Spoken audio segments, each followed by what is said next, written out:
அன்பார்ந்த எனதருமை யூடியூப் நேயர்களுக்கு வணக்கம். இதுவும் ஒரு முக்கியமான பதிவு. ஜாதகத்தை அதிர்ஷ்ட ஜாதகமாக மாற்றுவது எப்படி? பிறந்தாச்சு போராட்டமாக இருக்கிறோம். அந்த போராட்டமாக இருக்கிறது. அப்போ ஒவ்வொரு காலமும் வந்துருச்சா ஒரு மனிதன் வந்துருச்சா போராடி கொண்டே இருக்கிறான். ஒரு பிரச்சனையை தீர்க்க முடியல, அதை சால்வேஷன் பண்ண முடியல. அப்போ ஆன்மீகத்தை எந்த ஒரு மனிதனும் கடைசி ஆயுதமாக தான் எடுக்கலாம். ஆன்மீகத்தை அடிப்படை ஆயுதமாக எடுத்து அறிவியலோடு ஒத்து போயிட்டான்னா பிரச்சனை முடிஞ்சு வச்சான். என்ன சொல்ல, நோய்க்கு பார் அப்படிங்க, பேய்க்கு பார். நம்ம பேய்ங்கிறது ஜாதகம்னே வச்சு விடுவோம். அப்போ ஒரு ஜாதகத்தை வலிமைப்படுத்துவதற்கு என்ன ஆதிபத்தியம் இருக்கிறது, ஜோதிடத்தில் என்னையா இருக்குது அப்படிங்கிற ஒரு விவரம் இருக்கிறது. அப்போ இந்த ஜோதிட சாஸ்திரத்தில் என்ன சொன்னால், எல்லாருமே நீங்கள் ஜாதகத்தை பார்க்குறீங்க, அந்த கட்டத்துக்குள்ளே இந்த கிரகம் இருக்குங்க, அந்த கிரகம் இருக்குது, எல்லா கிரகம் இருக்குது, ஓகே தான். முதல்ல என்ன சொல்கிறேன்னா, நம்மளுடைய ஜாதகம் சரியாக கணிக்கப்பட்டுள்ளதா அப்படிங்கிற ஒரு சூத்திரத்தை எல்லா மனிதர்களும் தெரிஞ்சுக்கிடணும். அப்போ என்ன சொல்கிறான்னா, ஜாதகம் நம்மளுடைய ஜாதகம் சரிதான் கணிக்கப்பட்டிருக்கிறதா. அப்போ அதை முதல்ல கணிதம் பண்ணணும். அதை கணிதம் பண்ணி என்ன சொல்கிறான், கணிதம் பண்ணணும். அப்போ கணிதம் பண்ணணும் அப்படின்னு சொல்லி வரும்போது என்ன சொல்கிறான்னா, அதை இன்னும் என்ன சொல்கிறான்னா, ஒரு கம்ப்யூட்டர் என்று சொல்லக்கூடிய, ஒரு லேப்டாப் என்று சொல்லக்கூடிய ஒரு விஷயம் வந்த பிறகு ஒரு கணக்கு இந்த டேட்டு சொல்கிறான், டைம் சொல்கிறான், பெருதா பிளேஸ் சொல்கிறான், படக்குன்னு அடிக்கும், அவ்வளோதான் ஜாதகம்.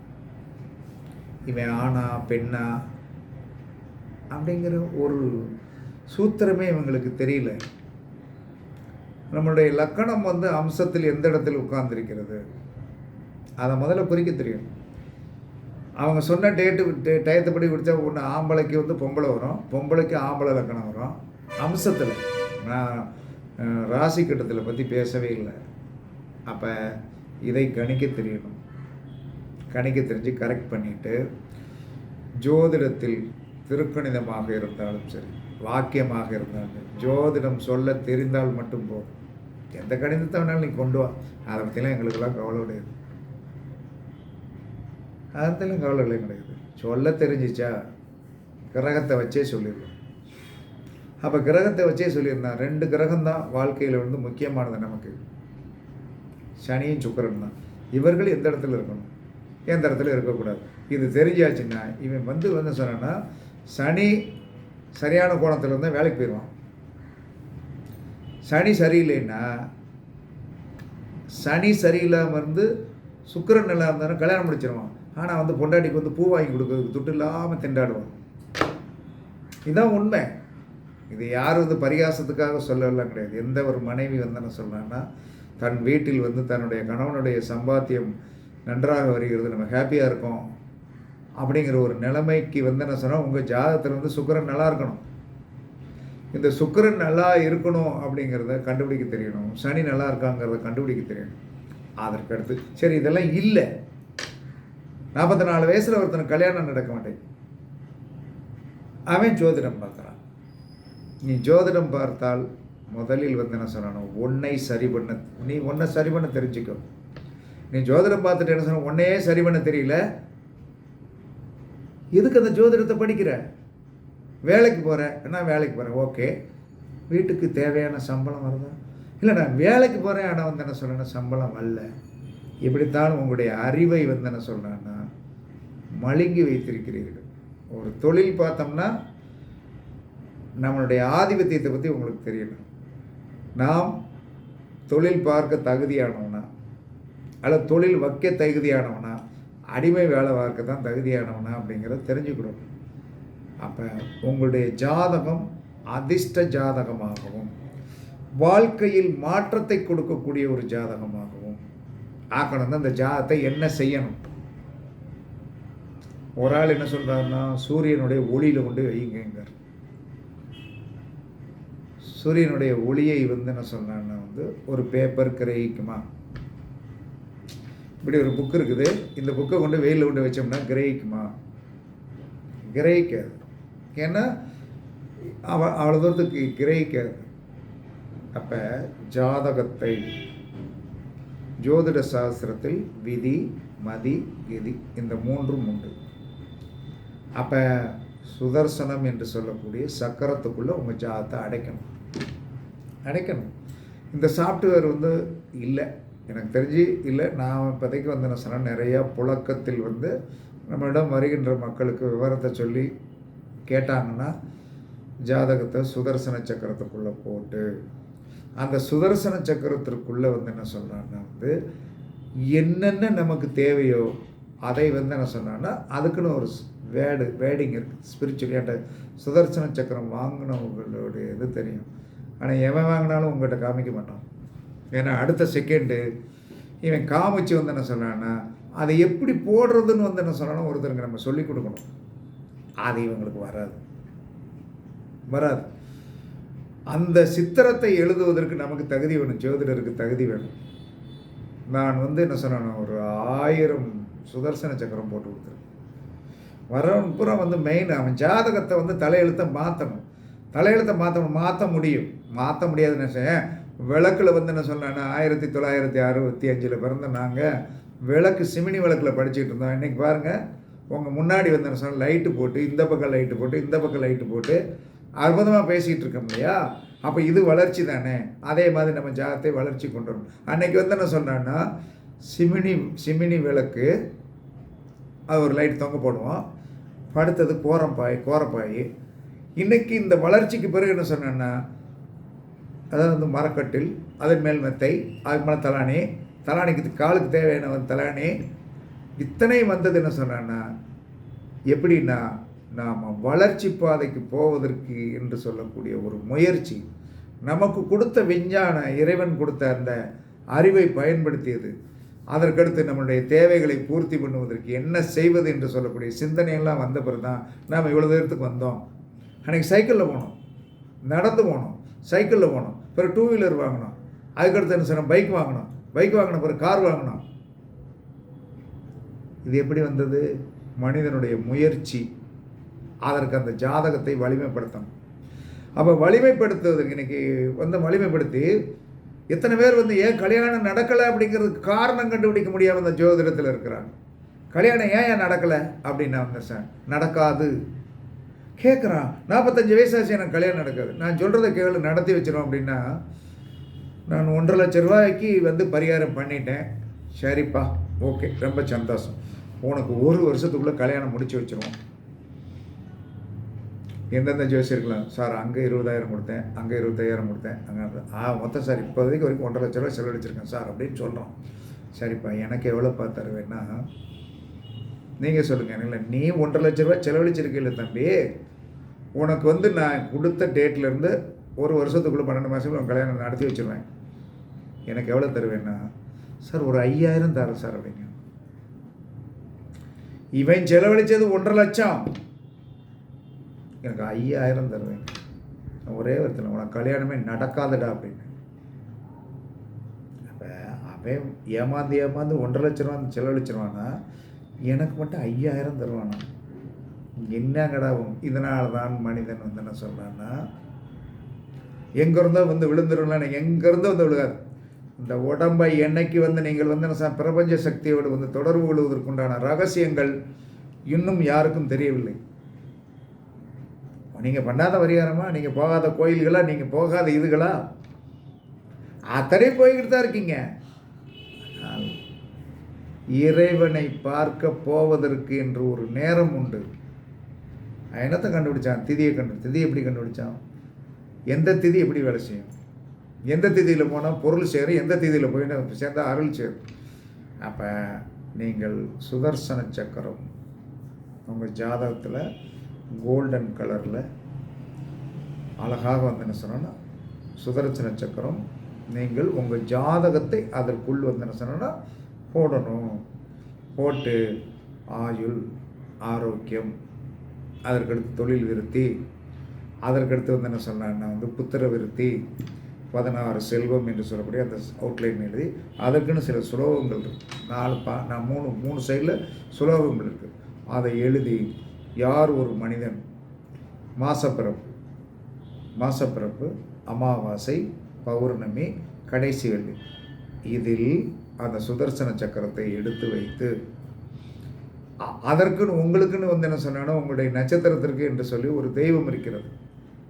உங்கள் நட்சத்திரத்துக்குன்னு ஒரு தெய்வம் இருக்கிறது. அதை இந்த சுதர்சன சக்கரத்துடைய நடுவில் வைத்து, அது பாதரசத்தில் இருந்தாலும் வரலாம், அல்லது என்ன சொன்னா பித்தளையில் வந்தாலும் அது உங்களுடைய லக்க பொறுத்தது. அதை வச்சு என்ன சொன்னா அதற்கு ஒரு சுலோகம் இருக்கிறது. அந்த சுலோகங்களை சொல்லி கரெக்டாக எவன் ஒருவன் மாதத்தில் தன்னுடைய ஜாதகத்தை மாசப்பிறப்பு, அமாவாசை, பௌர்ணமி, கடைசி இந்த நாட்கள் வந்து தெய்வ பலம் அதிகமான நாட்கள். இந்த நாட்களில் இந்த சுதர்சன சக்கரம் உங்களுக்கு என்று ஒவ்வொரு நட்சத்திரத்திற்கும் வந்து என்ன சொன்னா உங்களுடைய வாழ்க்கையை வந்து விருத்தி செய்யக்கூடிய தெய்வங்கள் இருக்கிறது. அந்த தெய்வத்தை வந்து என்ன சொன்னா நம்முடைய தகுதிக்கு தக்கன பாதரசத்தில் ரெடி பண்ணி வாங்கலாம், பித்தளையில் ரெடி பண்ணி வாங்கலாம். வாங்கி உள்ளே வச்சு ஒரு தேங்காய் ரெண்டாக உடைச்சு அதில் நெய் போட்டு விளக்கு போட்டு வடக்க பார்த்து உட்கார்ந்து நான் முக்கியமாக சொல்ல வேண்டிய சில முக்கியமான மந்திரங்கள் இருக்கிறது. அந்த மந்திரங்களை சொல்லி 1 மணி நேரம் விளக்கெறிய விட்டு பிறகு அதை குளிர வச்சுட்டு அதில் வைக்கப்படுகின்ற நிவேதானம் ஒன்று உண்டு. அந்த நிவேதானத்தை நாம பேர்வாதி சாப்பிட்டு, பேர்வாதியை காக்காய்க்கு வைக்கணும். பேர்வாதி ஏன் நான் நம்ம சாப்பிடணும்? நம்ம முன்னோர்கள் என்று சொல்லக்கூடியது காகம்னு சொல்லிட்டான், அதை கொண்டு வைக்கணும். வச்சுட்டு பேர்வாதி நம்ம சாப்பிடணும். இதை எந்த ஒரு மனுஷன் மாதத்தில் எந்த கோயிலுக்கு போவேன்னா வீட்டில் எடுத்து வைங்க. அந்த நாளில் வந்து என்ன சொன்னேன்னா காலையில் 6 to 7, மாசப்பருப்பு 6 to 7, அமாவாசையின் காலை 6 to 7, பௌர்ணமியின் காலை 6 to 7, மாத கடைசி வெள்ளியின் காலை 6 to 7. இல்லை எனக்கு இது முடியாதுண்ணா, மாசப்பருப்பு அன்னைக்கு மட்டும் என்ன சொன்னான்னா காலையில் கண்டிப்பாக கும்பிட்டே ஆகும்.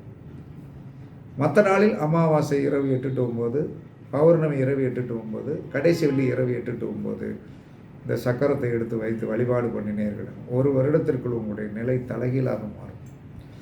இதை நான் 25 வருஷமாக வந்து என்ன சொன்னேன், என்னுடைய ஜாதகத்தை போட்டு வந்து மாதம் கரெக்டாக என்னுடைய குருநாதர் வந்து அதுக்குன்னு ஒரு வழிமுறை இருக்குது. அந்த வழிமுறையை வச்சு கும்பிட்டு வர்றதுனால இன்றும் ஜோதிடத்தை தொட்ட காலத்திலிருந்து பணம் என்பது சாயந்தரத்துக்குள்ளே வந்தாகணும். வரும், எனக்கு தேவையானது வரும். அதுக்காக நான் கோடீஸ்வரன்லாம் சொல்லுவேன், தேவையானது வந்துடும் போதும். இப்போ நான் பேசிகிட்டு இருக்கிற காலத்தில், இப்போ இந்த வீடியோ போட்டுகிட்டு இருக்கிற நேரத்தில் ட்ராயருக்குள்ளே பணம் வந்த பிறகு தான் நான் எப்பயுமே அந்த வீடியோவில் பேச ஆரம்பிப்பேன். இல்லைன்னா அந்த வாய்க்குள்ளே இருந்தோ மனசுக்குள்ளே இருந்தோ ஒரு கவலையான வேடிங் தான் வரும். இன்றைக்கி ஒன்றும் இல்லை, வீடியோ போட போகிறோம். வீடியோவிலேருந்து காசு வருதோ வரலையோ அது மக்களுடைய இயல்பு. ஏன்னா மக்களுடைய கர்மாவை யாருமே சீக்கிரமாக அழிப்பதற்கு நினைக்கவே இல்லை.